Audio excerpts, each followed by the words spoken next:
Olá, professor Laurentino Gomes. Como vai? Tudo bem? Boa noite. Boa noite. Tenho uma honra de me chamar também Gomes, professor. Meu nome é Ah, Lademir é? Gomes da Rocha, então podemos ter, quem Ah, sabe, um parentesco distante. mas o seu Gomes não é do sul de Minas, ali de Brasópolis, não, né? Não, não. O meu é do interior do Rio Grande do Sul. Dizem que veio direto de Portugal esse Gomes aí. Não, o meu é de Mas, professor, Brasópolis, Itajubá e Piranguinho. ótimo, ótimo. Somos interioranos, então, professor. Eu Isso sou mesmo, de é. Rolante, terra natal do Teixeirinha. Então, Ah, assim, muito tirei as minhas bem. raízes no interior, né? Traz o interior junto, é claro. Mas, professor, eu queria agradecer a sua presença, né, em nome do Centro de Estudos da ANAF, da própria ANAF, Associação Nacional dos Advogados Públicos.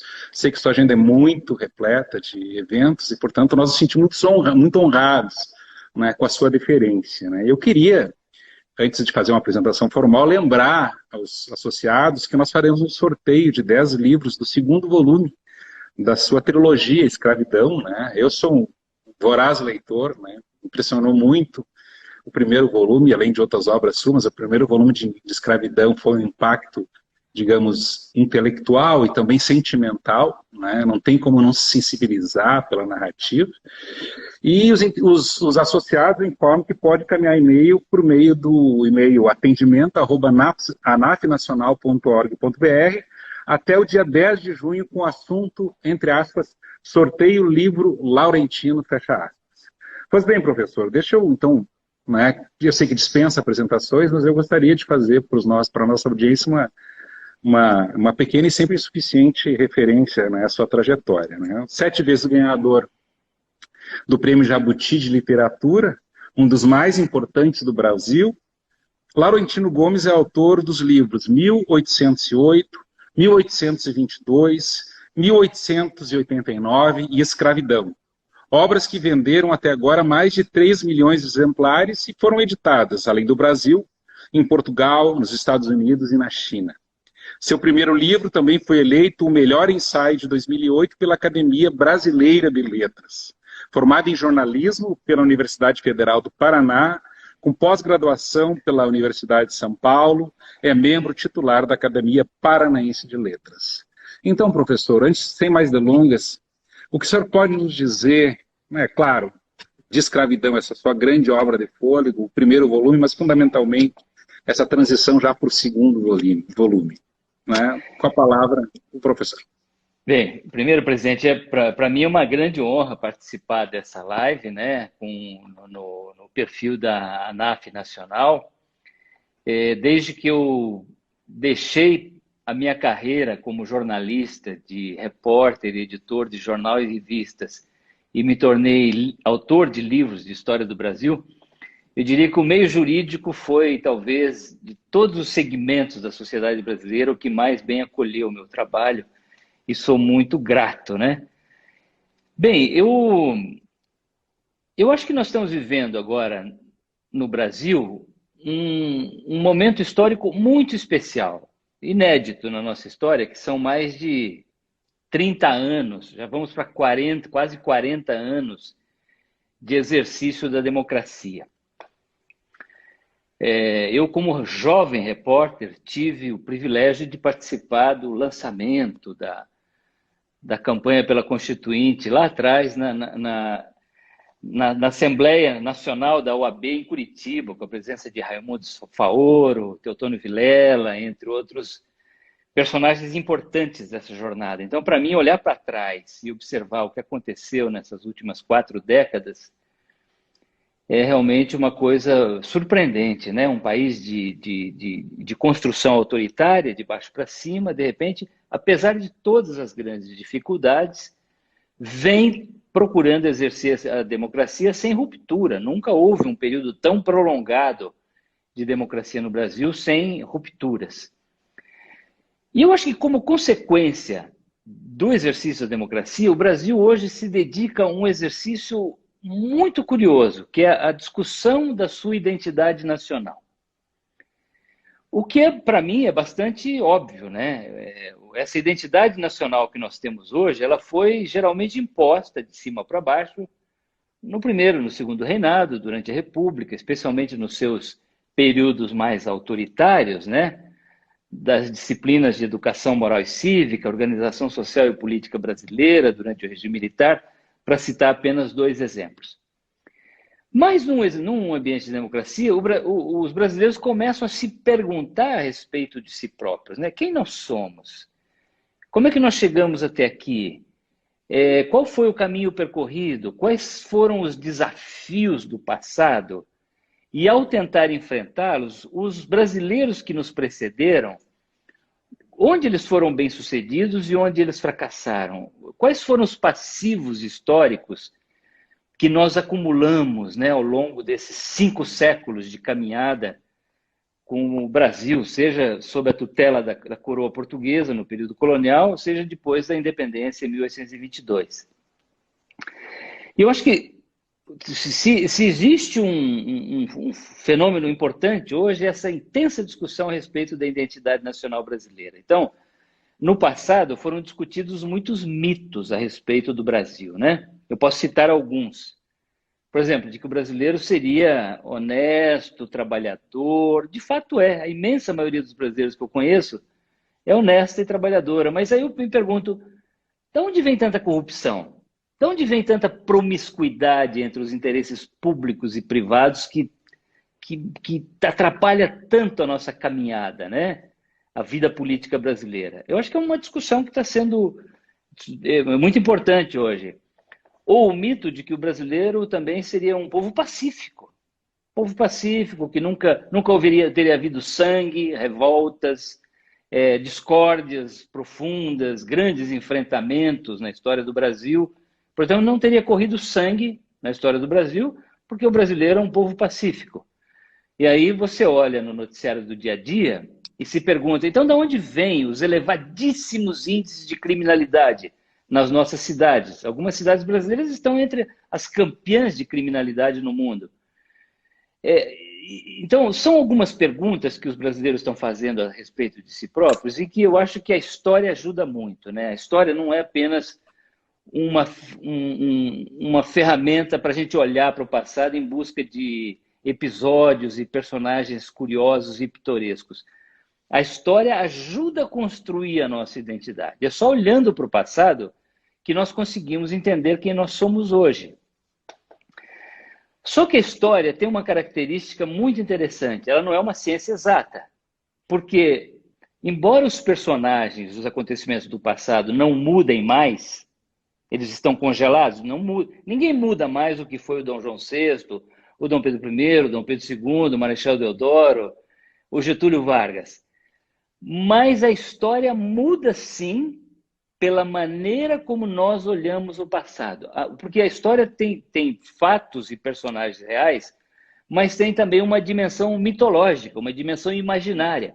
Portanto, essa identidade nacional brasileira, muito dela é mítica. Então, nós vamos construindo o que nós gostaríamos de ter sido, mas não exatamente o que nós fomos.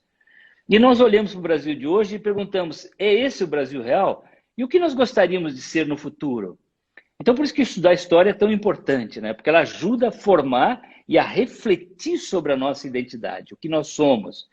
Especialmente neste momento em que, pela primeira vez na história, por um período tão prolongado, os brasileiros estão sendo chamados a participar da construção desse futuro, botando o voto na urna a cada 2 anos, tomando decisões que levam à adoção ou não de políticas públicas para enfrentar ou consertar ou resolver passivos e coisas que não foram feitas no passado. Então, eu diria que entre esses grandes temas a respeito dos quais o Brasil vem refletindo hoje, a escravidão desponta com muita força. E é por isso que eu estou escrevendo esses 3 livros, né? Eu achei que não seria suficiente tentar esgotá-lo num único volume. Então, eu preferi dividir em três volumes. O primeiro trata de como é que nasceu a escravidão no Atlântico, por que a escravidão africana, a escravidão indígena, a escravidão na história da humanidade, qual é a diferença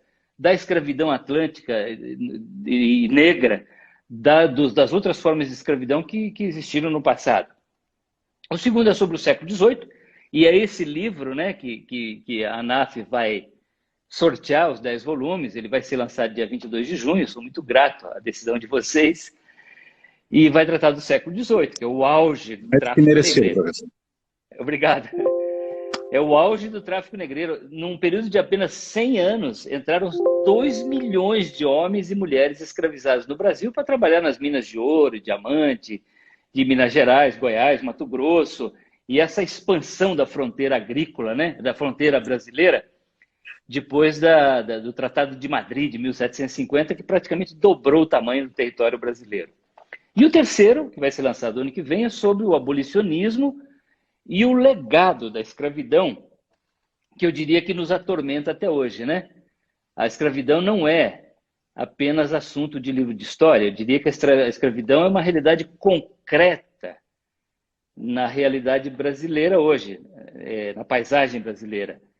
Claro que hoje a lei brasileira não mais aceita e autoriza o comércio de pessoas como se fossem mercadorias, como aconteceu até o dia 13 de maio de 1888, a data da assinatura da Lei Áurea. Ali, pela primeira vez, o Brasil parou de comprar e vender pessoas em leilões públicos, como se fossem animais que hoje são comercializados em feiras agropecuárias no interior do Brasil.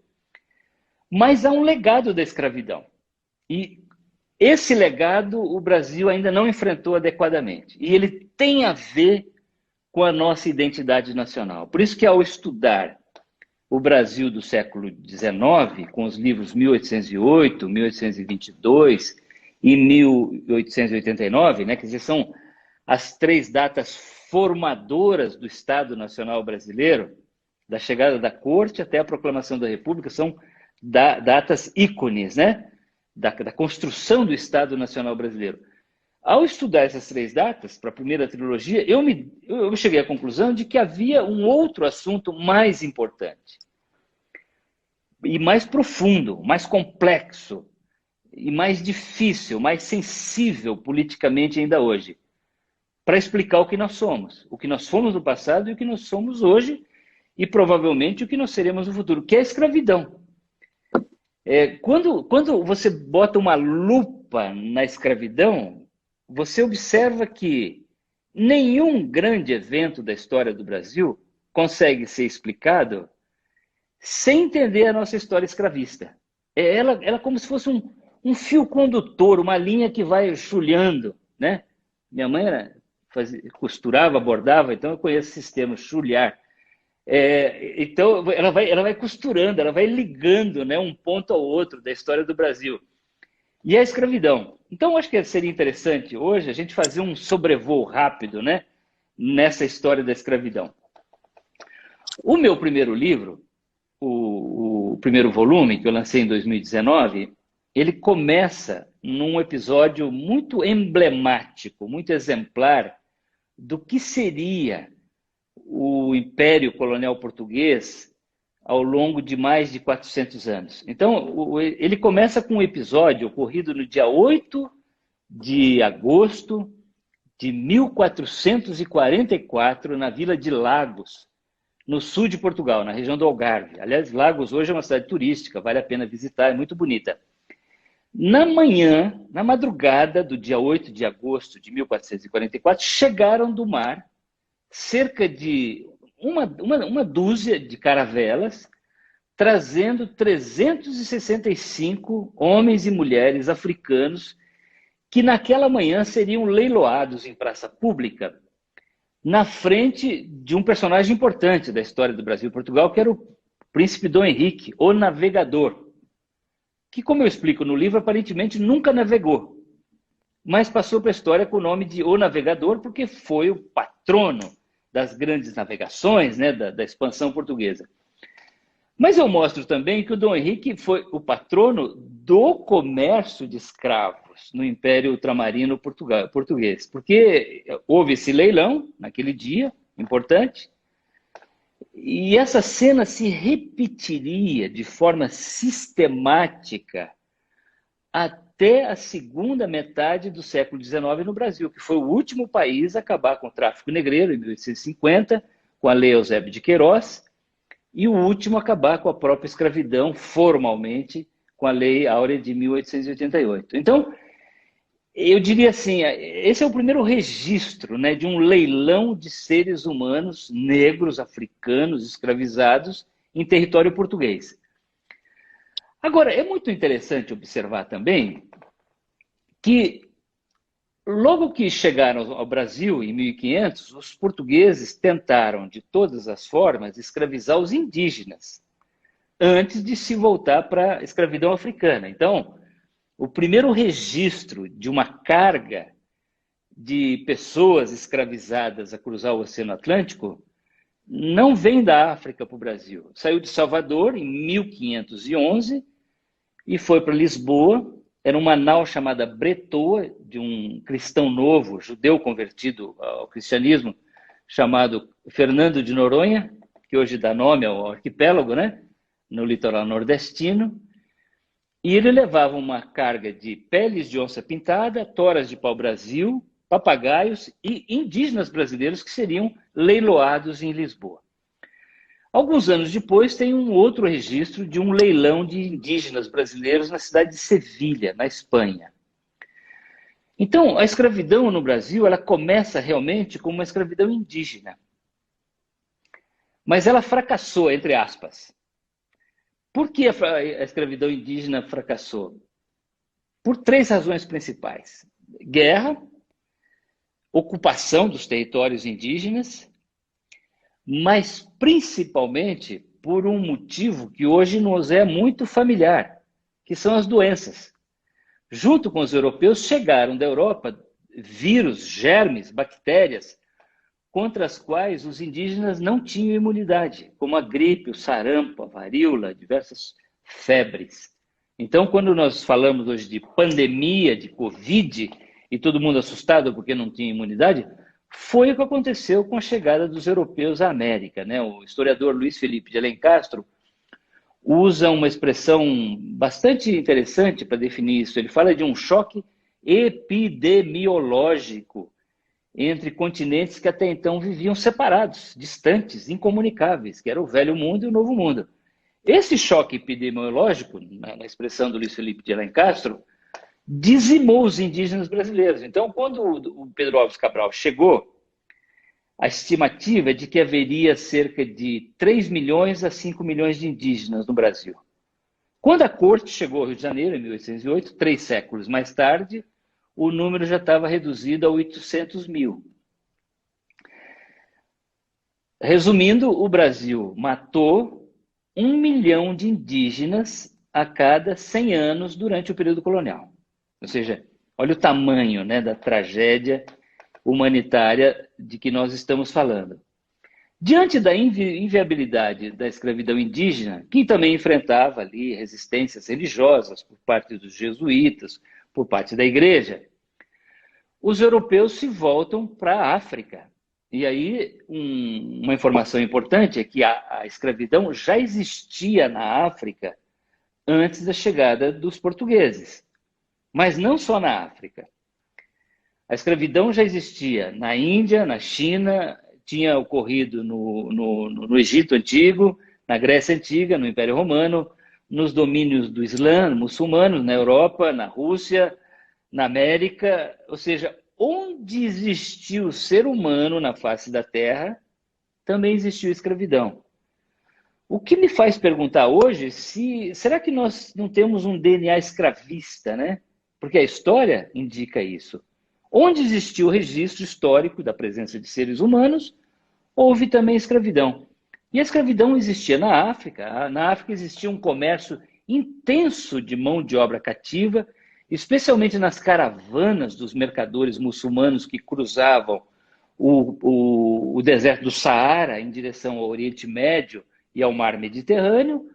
Havia já um mercado organizado de compra e venda nos litorais, nas feiras do interior, com preços muito bem definidos, e os portugueses, então, começam a trazer para as lavouras da cana-de-açúcar de Pernambuco e do Nordeste brasileiro centenas de milhares de homens e mulheres africanos escravizados. Só que existem 2 novidades na escravidão africana.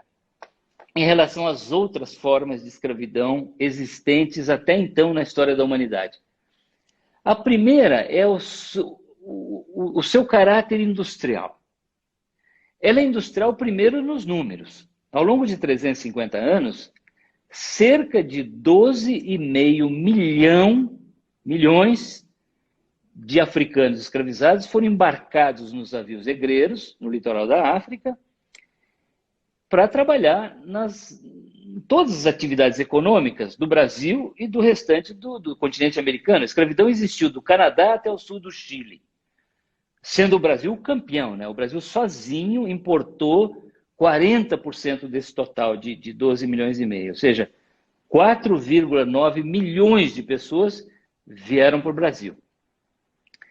Do total que saiu da África, 12,5 milhões, apenas 10 milhões e 700 chegaram ao continente americano.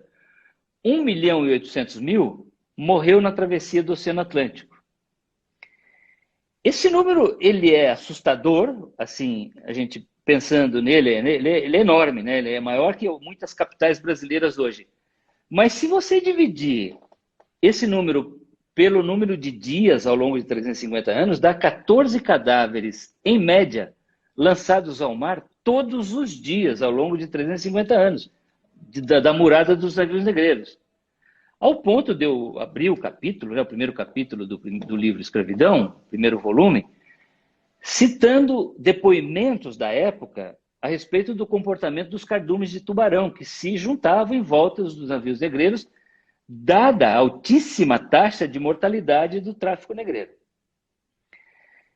Então, essa é a primeira característica industrial numérica, né? 12,5 milhões de pessoas. Isso dá toda a cidade de São Paulo atualmente. Imagina todos os habitantes da cidade de São Paulo escravizados. Foi esse o número de pessoas que embarcaram em navios negreiros durante 350 anos. Mas ela é industrial também na maneira, na forma de trabalho, na divisão do trabalho que essas pessoas iam exercer no Brasil. Porque elas chegam aqui para trabalhar na produção dos primeiros bens de consumo de massa, que a gente chama hoje de commodities, né? Que era o açúcar. O açúcar até o século XIV e XV era um produto extremamente raro e valioso na Europa, ao ponto de haver, de haver registros de porções de açúcar deixadas em testamentos na nobreza de alguns países europeus. Com a chegada da escravidão africana e as lavouras extensas, as chamadas plantations, né, no inglês, né, no Nordeste, o açúcar se torna um produto muito barato e muito acessível, inclusive a pessoas de renda bastante modesta na Europa. Então, é o primeiro grande produto de consumo de massa, a primeira grande commodity. E depois viria o tabaco, o algodão, o café, uma série de outros produtos. Mas a escravidão é que deu suporte à produção dessas primeiras commodities na história moderna. E a divisão do trabalho no engenho de açúcar do Nordeste, no século XVI, no século XVII, com turnos muito bem definidos, turmas que se revezavam nas lavouras e nos engenhos que fumegavam noite adentro, aquelas labaredas muito bem descritas pelo padre André João Antonil, no seu livro Cultura e Opulência do Brasil pelas suas drogas e minas, que é um clássico, né, da história do Brasil colonial, seria muito semelhante à divisão do trabalho que surgiria depois nas fábricas da Revolução Industrial da Inglaterra no final do século XVIII. Então, a escravidão africana ela é industrial nos números e na forma, na divisão do trabalho. Mas aí tem uma segunda característica da escravidão africana. É a primeira vez em que cativeiro se torna sinônimo da cor da pele. É o nascimento do racismo, que ainda hoje nos atormenta no Brasil. Antes não havia essa associação automática entre cor da pele, escravização e cativeiro. A própria etimologia da palavra escravo, etimologia é a origem das palavras, né? Então, assim, a própria palavra escravo vem de eslavo. Isso, slave em inglês, ou eslavos em latim, né? povo branco de olhos azuis, habitantes do leste europeu, ali na região do Mar Negro, da Crimeia, que era escravizada e levada para o Mar Mediterrâneo, para o Oriente Médio. Então, é interessante essa coisa que até o final do século XVII, existem estatísticas dizendo que até o final do século XVII, a maioria dos escravos no planeta Terra seriam brancos, incluindo os eslavos, uma infinidade de povos, especialmente no leste europeu, na Rússia, que eram escravizados. Aí surge a escravidão que é associada à cor da pele. Então, nasce também com a escravidão africana, no Atlântico, no Novo Mundo, uma ideologia escravista, que defendia basicamente a ideia de que o negro era inferior. Então, o negro africano seria pagão, praticante de religiões demoníacas, bárbaro, selvagem, e que, portanto, segundo essa ideologia escravista, a melhor coisa que poderia acontecer a um negro africano seria embarcar no navio negreiro, como escravo, para vir se incorporar, ter a oportunidade de se incorporar à supostamente avançada e moderna civilização cristã ocidental europeia que se instalava na América naquela época. E havia, inclusive, raízes assim, de natureza bíblica. Por exemplo, diversos textos e sermões de padres jesuítas, ensaios, livros da época, se referiam à maldição de Cã. O que era isso? No livro do Gênesis, há um episódio em que o Noé, depois do dilúvio, se torna vitivinicultor, ele passa a produzir vinho. E lá pelas tantas, ele toma o próprio vinho, se embriaga e dorme nu dentro de casa. Chegam os 3 filhos e o surpreendem naquela situação constrangedora, e um deles, o Cã, ridicularizou o pai Noé. Ao acordar, o Noé lançou uma maldição sobre o filho, dizendo que a partir daquele momento, ele e os seus descendentes seriam escravos dos outros. E aí a tradição bíblica diz que o Cã e a sua descendência foram para a África, se tornaram negros, existem várias referências à terra de Cã na Bíblia, e, portanto, haveria uma designação bíblica, divina, uma maldição que pesaria sobre o povo africano e que o tornaria naturalmente candidato à escravidão. Então, a gente observa que essa ideologia escravista, ela tem raízes muito profundas, ela tem raízes, inclusive, de natureza religiosa. As expansões, as navegações portuguesas, não apenas como um empreendimento mercantil, mas também como um empreendimento civilizatório, de evangelização, de catequização. Era uma continuidade das cruzadas, né, contra os mouros. E diversas bulas papais davam ao rei de Portugal e também ao rei da Espanha a prerrogativa de ocupar o território desses povos infiéis, pagãos, selvagens, bárbaros, ocupar o seu território, explorar suas riquezas, mas também escravizá-los. Então, eu diria que quando hoje a gente fala de racismo estrutural no Brasil, é basicamente herança dessa ideologia escravista, assim, que defende a ideia que o negro é inferior. O negro é inferior ao branco europeu. Essa foi a ideia, digamos assim, o alicerce ideológico construído, muito bem construído pelos europeus, para justificar a escravidão africana. E o Brasil foi o território por excelência disso, né? O Brasil foi o maior território escravista do hemisfério ocidental, até a segunda metade do século XIX. Então, trouxe da África, primeiro matou 3 milhões de indígenas, tentando escravizá-los. Depois trouxe da África 4,9 milhões de homens e mulheres negros escravizados. Mais do que isso, o Brasil foi o último país do Novo Mundo a acabar com o tráfico negreiro, com a Lei Eusébio de Queiroz de 1850.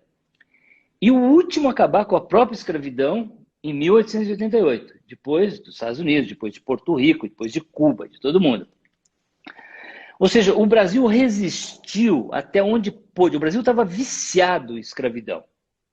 Todas as nossas atividades econômicas, todos os nossos ciclos econômicos, do pau-brasil, do açúcar, do ouro, do diamante, da pecuária, do charque em Pelotas, no Rio Grande do Sul, o seu estado, do arroz no Maranhão, no Vale do Mearim, depois no café, a produção de tabaco, a produção de algodão.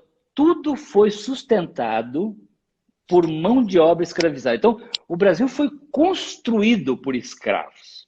Esse Brasil que nós temos hoje é basicamente construção associada à escravidão.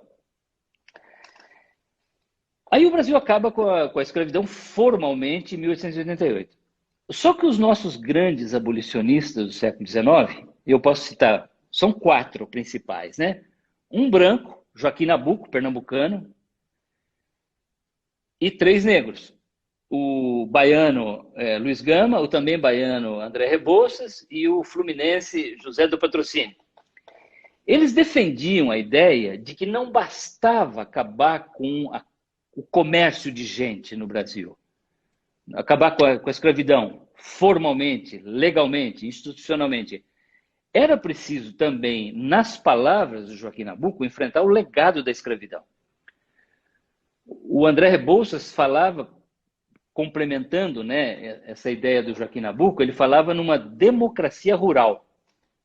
Então, segundo o André Rebouças, amigo da princesa Isabel, do Conde D, era necessário fazer, imediatamente depois da abolição, uma reforma agrária.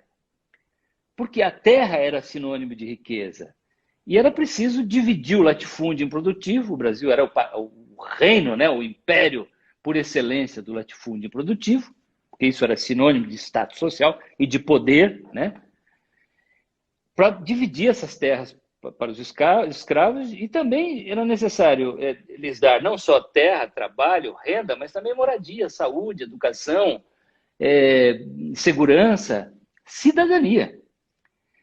O Joaquim Nabuco ele faz, no seu grande livro, O Abolicionismo, um julgamento muito severo da escravidão brasileira, né? Ele diz que a escravidão brasileira teria corrompido a maneira como a sociedade brasileira poderia ter se organizado. Então, nós estamos falando aí de novo de identidade nacional, né?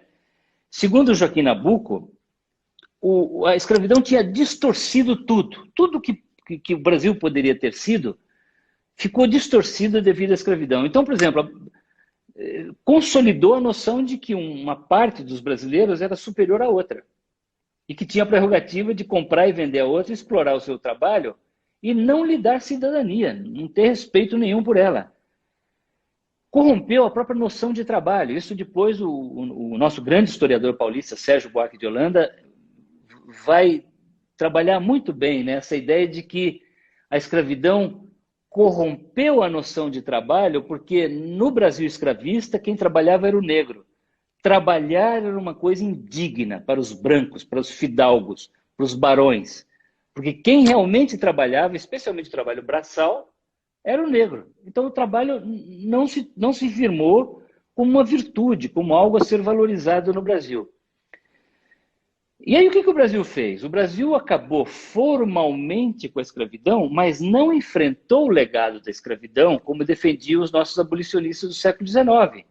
Ao contrário, o Brasil abandonou a própria sorte, os seus escravos e a população afrodescendente brasileira. Não deu terra, não deu oportunidade, não deu moradia, não deu educação, não os promoveu, não ajudou a promovê-los à condição de cidadãos brasileiros com plenos deveres e, obviamente, com plenos direitos e deveres, né? Que é a condição básica da cidadania. Isso o Brasil jamais fez. O que leva à conclusão óbvia de que há um projeto abolicionista no século XIX abortado pela metade. Então, o Brasil branco e imperial, ele fez a Lei Áurea como que apenas para se livrar de uma mancha que corrompia a imagem do Império Brasileiro perante os seus congêneres na Europa, perante os Estados Unidos. Então, o Império Brasileiro do século XIX, ele tinha grandes ambições. E a vitrine, né, disso tudo era o imperador Pedro II, um homem culto, que sempre aparecia nas fotos com um livro na mão, com um aparelho científico, amigo de cientistas, poetas, filósofos, inventores como Graham-Bell.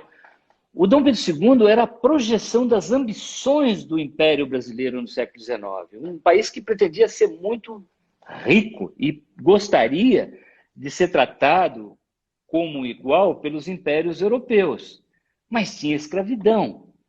Então é interessante porque o Brasil do século XIX tinha parlamento, tinha uma Câmara alta, tinha uma Câmara baixa, tinha um sistema judiciário que funcionava muito bem, tinha 2 partidos que se revezavam regularmente no poder, tinha liberdade de imprensa, tinha um imperador muito culto, amante das artes, das letras, mas a realidade nas ruas era de pobreza, analfabetismo. Quando a corte chegou ao Brasil eram 99% de analfabetos e na República eram 90%. E quando eu nasci, em 1956, eram 50%. A realidade era de pobreza, escravidão, analfabetismo e isolamento, um país isolado, rural, sem comunicação. Essa era a realidade brasileira. Mas eu diria assim, este Brasil imperial, ambicioso, quis se livrar de uma mancha que corrompia a imagem do Brasil no século XIX e fez a Lei Áurea. E esqueceu a escravidão, esqueceu as vítimas da escravidão, que eram as pessoas escravizadas e os seus descendentes. E eu diria que este legado da escravidão do Joaquim Nabuco, que nunca foi devidamente enfrentado, continua a nos assombrar ainda hoje. Porque basta você olhar o Brasil por qualquer critério que você queira utilizar e você vê o legado da escravidão. Então você vê ele, por exemplo, na paisagem brasileira. Vai no Rio de Janeiro, ou em São Paulo, ou em Salvador, ou em Belo Horizonte, qualquer grande capital brasileira, qualquer metrópole, e observa quem mora nos chamados bairros nobres, bem assistidos pelo Estado brasileiro, com segurança, com educação, com limpeza urbana, com saneamento, com água tratada, e observa quem mora naquelas periferias insalubres, perigosas, geralmente controladas pelo crime organizado, completamente desassistidas e abandonadas pelo Estado brasileiro. Outro dia eu vi uma estatística que 60% do território do município do Rio de Janeiro, o Estado não entra mais sem trocar tiro. O Estado perdeu o controle de um pedaço do território brasileiro no município do Rio de Janeiro. Quem mora lá? Majoritariamente a população negra, mestiça e afrodescendente. Então, você vê na paisagem brasileira o legado da escravidão. Mas você vê principalmente nas estatísticas. Por qualquer critério, qualquer indicador social que se queira medir o Brasil, por renda, moradia, saúde, educação, saneamento, segurança, pelas profissões mais qualificadas, né? Ministro do Supremo Tribunal Federal, quantos negros tem lá depois da aposentadoria do Joaquim Barbosa? Nenhum. Quantos governadores? Nenhum. Quantos deputados? Quantos senadores? Pouquíssimos. Quantos advogados? Quantos escritores? Quantos presidentes de empresa, diretores, artistas de televisão? Tem aumentado o número, sem dúvida, mas são pouquíssimos ainda em comparação, em proporção à população brasileira. Então, existe um abismo de indicadores sociais quando se trata do Brasil branco, herdeiro dos europeus, e o Brasil herdeiro de africanos. E também em situações bastante complicadas. É a maior população carcerária brasileira. Um homem negro no Brasil tem 4, 5 vezes mais chances de ser vítima de homicídio do que um homem branco. Então, a gente vê a escravidão na paisagem e nas estatísticas brasileiras, mas também no nosso comportamento. Então, eu diria que no passado, né, a gente começou esse bate-papo, na verdade sou eu que estou falando, já vou parar. A gente começou falando de identidade brasileira, né? Um dos traços mais curiosos da identidade nacional brasileira, construídos no passado, pelo Brasil europeu e branco, é de que nós teríamos tido uma escravidão mais branda, patriarcal, benévola, mais boazinha, que a escravidão que aparece, por exemplo, em Casa Grande Senzala, de Gilberto Freire. Um ótimo livro, que eu recomendo a leitura, mas tem ali uma escravidão patriarcal. Se você for branco, nunca teve os seus ancestrais escravizados, você sente até uma saudade da escravidão lendo Casagrande Senzala. O que teria resultado também numa grande democracia racial, ou seja, nós teríamos nos misturado rapidamente pela miscigenação racial e hoje nós nos daríamos muito bem, seríamos todos amigões. Quando você olha o noticiário do dia a dia, o Brasil é um profundamente racista. Os jogadores de futebol negro são alvo de injúrias raciais nos estádios, são frequentes os episódios de discriminação em lojas de shopping center, em restaurantes, na rua. Mas eu diria que o principal traço do racismo brasileiro não está nem na palavra injuriosa, que a lei pune como um crime inafiançável. É um racismo silencioso e cúmplice de uma imensa maioria dos brasileiros que jamais se definiria, jamais aceitaria se definir como racista, mas aceita o legado da escravidão como uma coisa razoável no Brasil do século XXI.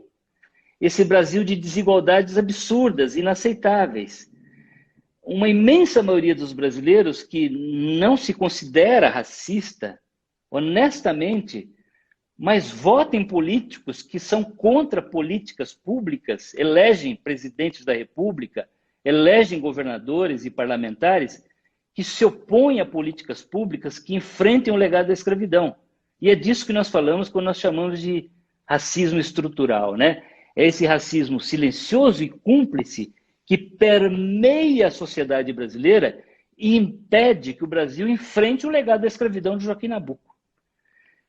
Pronto, parei, viu? Peço desculpa, falei demais, eu estou à disposição para eventuais perguntas. Obrigado. Pois então, professor, você não falou demais, não, aqui nós todos, o pessoal já está muito acostumado aqui que eu participo em muitas lives aí, então eu falo demais. E é uma oportunidade, realmente um privilégio poder contar com o professor. Mas eu queria fazer duas observações, talvez assim até para devolver, né? Primeiro, essa questão, o Hobsbawm dizia, né, que todo olhar para o passado é um olhar visto do presente. E isso nos dá possibilidades interpretativas para o passado, ou seja, nós podemos ter mais de uma leitura do passado. O que nós não podemos fazer, e é muito mais um dever ético do que propriamente intelectual, é abraçar o revisionismo, a mentira histórica, né? E aí a primeira provocação que eu faço para o professor é qual é o risco do revisionismo. Nós estamos numa onda de revisionismo histórico, né? De relativismo da escravidão, de, olha, veja bem, os negros também escravizaram, né? Então eu diria assim, a primeira pergunta é qual o risco, né, do revisionismo histórico, dessa escolha pelo revisionismo, eu nem diria que é uma opção, assim, no sentido intelectual, é uma escolha valorativa, porque tem consequências para o presente, quando a gente olha para o passado, as consequências estão no presente, porque eu não posso mais modificar o passado. A pergunta é essa, quais os riscos do revisionismo para o projeto emancipatório? Essa é a primeira provocação. E a segunda é uma coisa, já que estamos numa casa de advogados, né, muito nos envergonha, né? É claro que a gente tem que compreender o mundo a partir dessa perspectiva histórica, mas o direito cumpriu um papel fundamental. O leilão, por exemplo, de escravos, é um procedimento regulado pelo direito à época, né? As bulas papais deram não só o substrato ideológico, mas também jurídico, né? À medida que havia uma comunhão entre Estado e Igreja, ao escravismo e à escravidão dos negros, tá? Ou seja, houve toda uma pintura, assim, um arcabouço jurídico, e até uma releitura do liberalismo, no sentido de que, por exemplo, quem vai indenizar os proprietários? Essa é uma discussão que tinha no parlamento, né, durante o Império. Quem iria fazer a justa indenização dos proprietários de escravos? Ou seja, inverter uma lógica, né? Quem faria essa justa indenização? E aí a pergunta é, qual o papel do direito, então, digamos assim, na sua reconstrução histórica, no seu, digamos assim, no pagamento de sua dívida histórica? Qual é o papel do direito das instituições jurídicas nesse processo, nas necessidades emancipatórias do presente? Então, são duas perguntinhas só. Tá bem, eu vou... São duas perguntas, a minha memória RAM é bem curtinha, eu vou começar pela primeira, se eu esqueci a pergunta, você me ajuda depois. Ok. Com relação ao revisionismo, eu acho que assim, como a história é uma ferramenta de construção de identidade, e é a identidade que leva a escolhas políticas, é com base na nossa percepção de quem nós somos, que nós fazemos opções políticas, e a história que ajuda a construir essa identidade, é natural que a história seja alvo de manipulações dos partidos políticos, de governo, da oposição e tal. Então, é natural que isso aconteça. Como é que a gente se protege contra essas manipulações? Estudando e refletindo história, né? Quer dizer, agora, eu acho que nós estamos vivendo num momento muito ruim, muito hostil, muito adverso, não só à verdade histórica, mas a qualquer ideia, a qualquer lógica, a ciência, tudo. Quer dizer, é um momento de uma crueza, de uma falta de discernimento assustadora por estarmos nesse começo de século XXI. E aí me assusta, por exemplo, ter ouvido durante a campanha eleitoral de 2018 o próprio presidente da República, o atual presidente da República, usar a escravidão para ganhar voto de uma parcela do eleitorado que gosta desse revisionismo. Então, ele, em mais de uma ocasião, ele falou, por exemplo, que os portugueses sequer entravam na África e que eram os próprios negros que se escravizavam. Aí tem uma meia-verdade. Os portugueses entravam na África, sim, eles ocuparam Angola. O país Angola que existe hoje foi ocupado pelos portugueses. Ocuparam a Guiné-Bissau, ocuparam o Cabo Verde, Moçambique. Agora, o problema não é a verdade histórica segundo a qual já existia escravidão na África. É você usar esta verdade histórica hoje para fugir da responsabilidade de definir e implementar políticas públicas que enfrentem o legado da escravidão. Porque o que ele está querendo dizer? A culpa não é minha. Eles próprios, os culpados pela escravidão são os próprios escravos, são os próprios africanos, são os próprios negros. Eles é que se virem. Se há um legado da escravidão, o problema é deles. Então você observa que esse revisionismo, ele não é uma mera curiosidade para provocar polêmica nas redes sociais ou conquistar voto numa eleição, numa campanha eleitoral. Ele tem consequências muito graves no futuro do Brasil, porque quando um presidente da República, como candidato, diz que a culpa pela escravidão é dos próprios africanos, ele está dizendo o seguinte, eu não vou fazer nada a respeito disso, porque eles que se responsabilizem com o que eles fizeram. Então, é muito perigoso o revisionismo histórico. Agora, eu acho que a gente se protege do revisionismo justamente estudando história e tendo a capacidade de filtrar criticamente essas ideias que são defendidas atualmente, né? A sua segunda pergunta, em relação aos advogados, né? Que são personagens importantíssimos na história do Brasil, né? No Império, aliás, no Brasil colonial, no Império, depois na República, há uma elite governante do Brasil que é formada por profissionais do direito. Eu acho assim, não vamos crucificar os advogados ainda não, porque evidentemente que existiam leis que suportavam a escravidão. As pessoas escravizadas eram registradas em cartório, passadas em escritura, figuravam em inventários pós-mortem, eram deixados como herança. E tinha leis que garantiam, asseguravam a propriedade dos escravos, né? Sem dúvida alguma.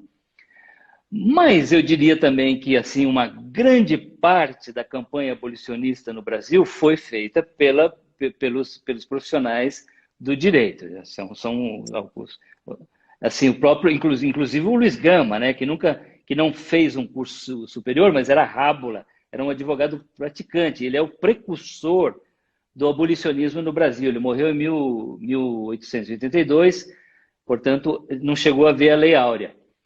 E depois nós temos um personagem ícone, que é o Rui Barbosa. O Rui Barbosa, para mim, ele é bastante ícone dessa dualidade dos advogados no Brasil. Porque ele foi, primeiro, um grande abolicionista, republicano. Mas, como ministro da Fazenda, ele mandou queimar os registros da alfândega, que guardavam a memória do tráfico negreiro. Essa história é muito polêmica, né? o Rui Barbosa dizia que era preciso apagar essa mancha na história do Brasil. Hoje se sabe que, na verdade, ele queria mesmo era apagar esses registros para impedir que, juridicamente, os proprietários, os fazendeiros, questionassem a abolição de 1888 e reivindicassem uma indenização. Mas eu diria assim, os advogados, como todos os seres humanos, são duais, né? Num determinado momento, numa determinadas circunstâncias, apoiaram, prestaram serviços ao sistema escravista, mas em outra tiveram também um papel muito relevante no fim da escravidão no Brasil. E ainda hoje, né? Eu acho que ainda hoje tem um papel importantíssimo na defesa dos direitos humanos e no enfrentamento das formas modernas de escravidão, né? Trabalho análogo à escravidão. Professor, aqui eu estou vendo que nós já estamos meio que se aproximando do fim da live, né? Temos algumas perguntas aqui, até algumas provocações das pessoas que estão acompanhando a live, né? Então, uma delas aqui, não sei se nós teremos tempo para tratá-las, mas eu quero fazer o registro, né? Até em homenagem às pessoas que estão nos acompanhando. Uma pergunta é: os africanos foram escravizados em todo o mundo. Por que somente no Brasil tem um povo tão miscigenado? Aí, acho que vem um pouco naquela esteira da democracia racial e da miscigenação. Uma outra pergunta: o anacronismo foi criado para justificar a escravidão? Mas os primeiros governos... Desculpa. Os primeiros governos vingaram a Lei Áurea sem indenização? E, por fim, a maioria da população carcerária é negra por causa da perseguição policial? Eu não sei se nós vamos ter tempo, né? Eu vou responder duas, se me permite. Primeiro, a história da miscigenação racial.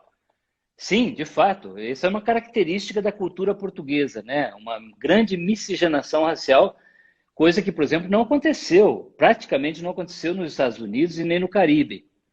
Sem dúvida, houve uma mistura maior, havia oportunidade de alforria no Brasil maior do que em outros territórios escravistas.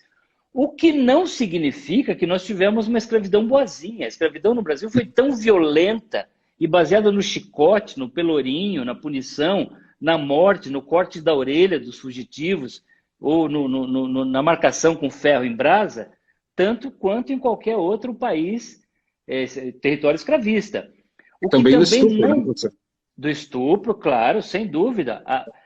O senhor escravista, escravocrata, ele tinha direitos totais sobre a vida e a existência do escravo, incluindo o seu direito à reprodução. A sexualidade do escravo não lhe pertencia e muitas vezes era assaltada, era tomada pelo próprio dono do escravo, na forma do estupro.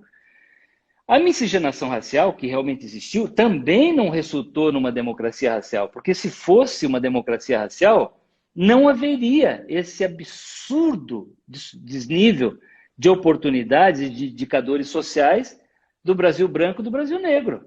Se nós somos uma democracia racial de fato, por que essa diferença? A outra pergunta é a respeito da população carcerária, né? Eu diria assim, o olhar preconceituoso pode dizer que eles têm maior população carcerária porque eles são mais propensos ao crime. Não, não é isso. Esta população habita territórios que são mais vulneráveis à ação do crime. No Morro do Rio de Janeiro, nessas comunidades violentas dominadas pelas milícias e pelo crime organizado, muitas vezes um jovem adolescente negro, sem outra alternativa, impunha um fuzil AR-15 até como sinônimo de poder e de status social na sua comunidade. E outra razão, um homem negro, um homem mestiço, um homem afrodescendente no Brasil tem muito menos oportunidade de defesa num tribunal do que um homem branco. É só observar o que aconteceu recentemente, com a Operação Lava Jato, com inúmeros outros... Ninguém vai preso nesse país se você for branco, descendente de europeu, e tiver um bom advogado, uma boa estrutura para te defender. Um homem negro, que às vezes comete um crime, um delito menor, ele não tem as mesmas oportunidades de defesa. Essas duas razões explicam por que a maior população carcerária brasileira, somada ao fato de que um adolescente, um garoto negro, quando sai para trabalhar, ele é muito mais alvo de levar uma geral da polícia do que um garoto branco. Então, ele também está mais vulnerável nesse aspecto. Bom, professor, nós estamos, infelizmente, né, nos aproximando do fim dessa live.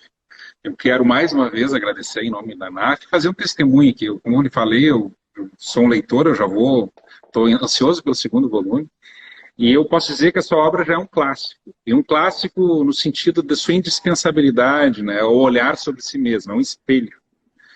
É o espelho no qual nós nos enxergamos, né? E um pouco aquela música do Renato Russo, né? A gente se olha no espelho e o que a gente vê lá não é nada muito agradável, né? Assim, então nós nos vemos como uma sociedade escravista. Então esse primeiro passo é nos reconhecermos, e sua obra é indispensável como esse espelho, como essa reflexão. Então eu quero saudar, parabenizar o senhor, em nome da nossa associação e da sociedade brasileira. Nós todos somos, digamos assim, devedores assim, da sua importante contribuição, que vem inclusive de resgatar, né, contribuições históricas importantes como a dos abolicionistas, né, que devem entrar na primeira linha de leitura. E eu quero mais uma vez aqui avisar os nossos associados, né, que nós sortearemos 10 livros do segundo volume da indispensável trilogia Escravidão, professor Laurentino Gomes. E para participar do sorteio, basta encaminhar um e-mail para atendimento@nafnacional.org.br até o dia 10 de junho com o assunto Sorteio Livro Laurentino. Professor, por favor, o senhor pode agora se despedir, né? E, mais uma vez, muito honrado, muito agradecido, muito obrigado por tudo. Eu que agradeço. Olha, presidente, muito obrigado pelo convite. Para mim foi uma grande honra. Espero que uma hora dessa a pandemia nos dê uma trégua e, de repente, a gente possa se encontrar, né, presencialmente no evento da NAF. Vai ser um prazer para mim. E queria deixar só como mensagem, assim, para a gente não ficar muito desanimado com o Brasil. Acho que se você observar o Brasil de um ponto de vista do noticiário do dia a dia, há muita razão para pessimismo. Mas quando a gente olha a nossa jornada histórica, nós avançamos muito, inclusive na possibilidade de debater esses assuntos que no passado não faziam parte da nossa agenda política e de discussões, não apareciam nos livros didáticos, eram praticamente vetados, né? E o Brasil da democracia permite que essa discussão venha à força. Então, acho que essa live de hoje é muito simbólica a respeito desse momento que nós estamos vivendo. Mas é também um sinal de esperança, porque é pela discussão do tema é que nós vamos chegar a uma nova conscientização e o que leva a novos compromissos para enfrentar as dificuldades e os legados mal resolvidos. Então, muito obrigado, foi um grande prazer. Obrigado. Obrigado. Um abraço. Boa noite. Obrigado. Tchau. Boa noite.